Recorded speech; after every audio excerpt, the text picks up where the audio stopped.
Ini ada pertanyaan dari Ibu April Morgek ya, anaknya perempuan 5,5 bulan, berat badannya 6,2 kg, panjang badannya 62 cm, lingkar kepalanya 38 cm. Pertanyaannya, apakah anak ini mikrosefali? Nah, ini data-data yang diberikan itu sangat lengkap ya, kita bisa evaluasi bahwa berat badannya ini normal ya, masih di atas -2 standar deviasi. Begitu juga dengan panjang badannya masih normal di atas -2 standar deviasi.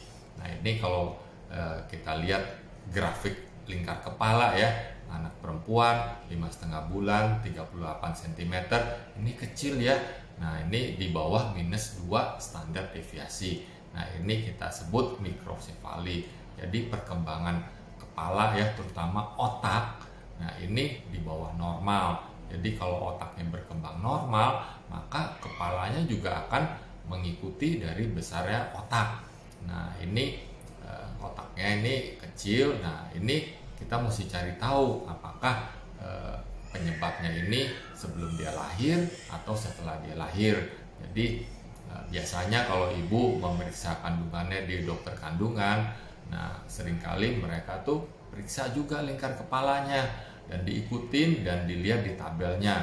Jadi bisa diketahui lingkar kepalanya normal atau enggak, berat badannya berapa, normal atau enggak. Nah, itu bisa diukur di dalam kandungan. Nah, jadi saat diperiksa ke dokter kandungan, tanyakan juga nih tumbuh kembang anak di dalam kandungan. Karena bisa aja terjadinya hambatan pertumbuhan di dalam kandungan dan ini kita mesti cari tahu. Nah, biasanya setelah lahir juga diukur nih lingkar kepalanya. Nah, bisa diketahui normal atau enggak. Nah, biasanya kalau kecil, nah kita bisa lihat nih kadang-kadang kok wajahnya beda ya sama anak normal yang lain.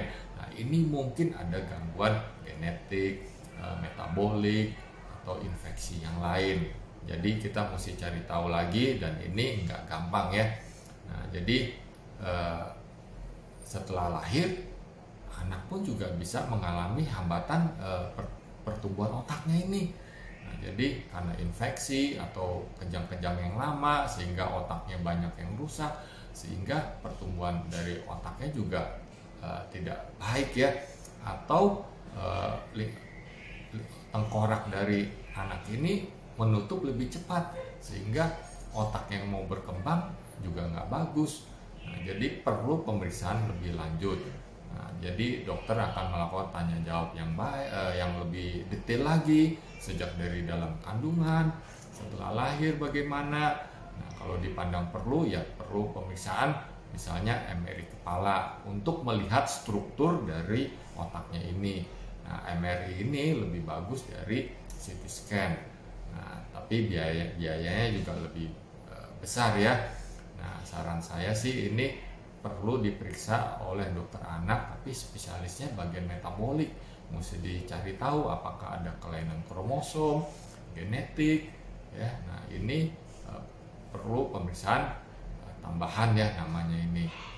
Nah, karena otak tidak berkembang dengan baik, mungkin aja ini ya hal-hal lain mengikutinya, misalnya kecerdasan. Nah, jadi tidak bisa seperti anak normal yang lain. Bisa juga ada gangguan motoriknya, jadi tidak sebagus anak yang lain, atau mungkin dia cenderung lebih hanya pasif aja di tempat tidur.